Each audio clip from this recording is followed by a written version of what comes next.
रंजानाय दामनाय देनाय फारफ्रोमबो बिथिङाव आखा फाखा सासे व्यक्ति जों दिनै जोंनि गेजेरनिफ्राय खोमानानै लानो गोनां जादों।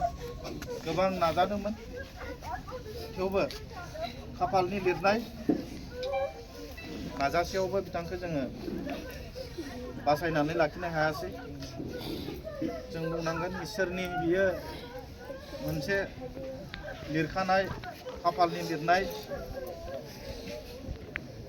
खम समनि गेजेरावनो बिथाङा दिनै गोबां रोंगौथि गोनां हाबाफारिफोरखौ मावनानै दिन्थिलांबाय।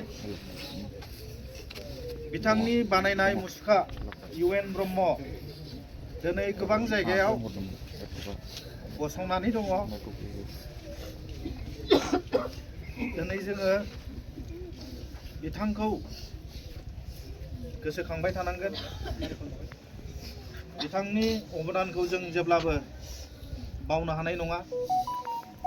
बेखायनो दिनैनि बे गोथार सानाव दुखुनि समाव गोसो गोथारै जोङो बयबो बिथांखौ बिदाय होनाय समाव नुजाफैनाय रायजो राजा नोंथांमोनखौ आङो बिथांनि दुखुआव